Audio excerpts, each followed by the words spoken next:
En aquellos años terribles de la independencia americana, las fronteras entre las colonias españolas se borraron, porque todo el continente se volvió un gigantesco campo de operaciones contra el Imperio Español. Los argentinos llevaron la lucha a Chile, Perú y el Alto Perú. Los colombianos con Bolívar fueron a libertar a Venezuela y luego los venezolanos fueron a libertar a Colombia y más tarde Ecuador, Perú y Bolivia. En ese ejército de venezolanos cabalgaba y combatía el afrodescendiente Leonardo Infante, el Negro Infante, cuyo lugar de nacimiento se disputan varios pueblos llamados Chaguaramal en el oriente de Venezuela. Infante se unió a las tropas patriotas cuando tenía 17 años y desde 1812 hasta 1824 sirvió bajo las órdenes de Mariño, Páez, Bolívar, Flores, etc. Y participó con su lanza en no menos de 48 batallas y combates, entre los que destacan Carabobo, La Puerta, Urica, Juncal, San Félix, Rincón de los Toros, que será del Medio, Pantano de Vargas, Boyacá, etcétera, etcétera. En esos años de marchas y contramarchas, al sol, lluvia, polvo, hambre y peligro, Infante ascendió de soldado raso a coronel, a fuerza de arrojo y valentía.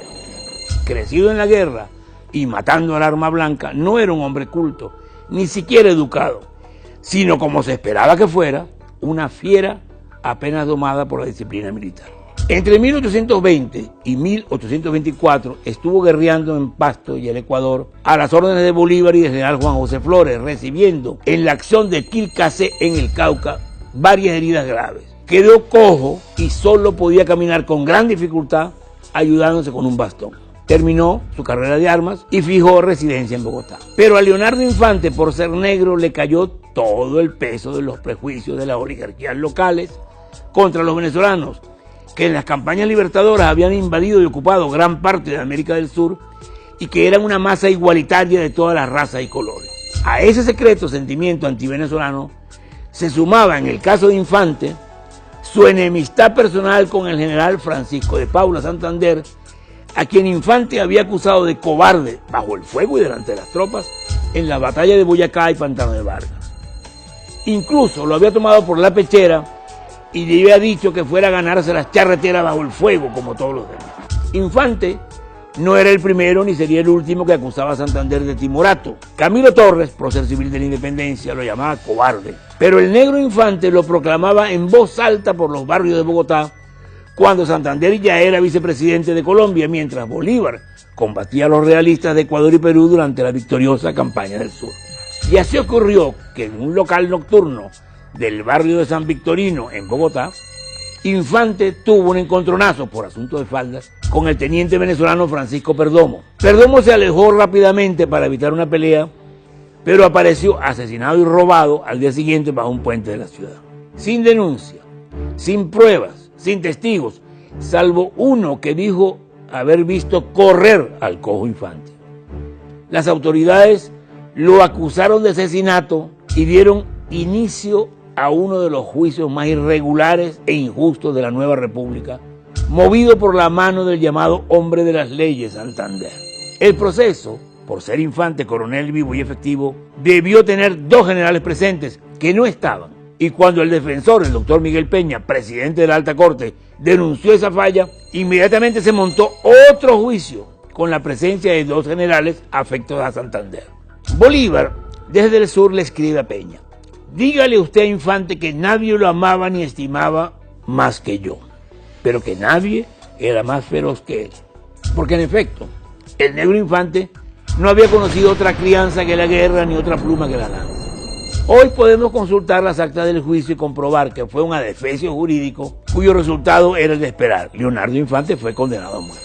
El 26 de marzo de 1826, el reo, con su uniforme de coronel, fue conducido por el camino más largo hacia el patíbulo.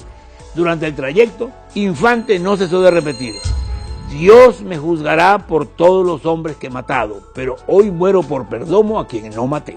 Al pasar frente a la Casa de Gobierno, según cuenta el escritor, historiador y testigo presidencial don José Manuel Grot, Santander se alejó del balcón por miedo a la lengua de Infante. Pero una vez que el condenado, valiente hasta el fin, fue fusilado, el vicepresidente Santander se llegó en uniforme y a caballo a la plaza donde, frente al cadáver, pronunció un discurso para rematar moralmente al muerto.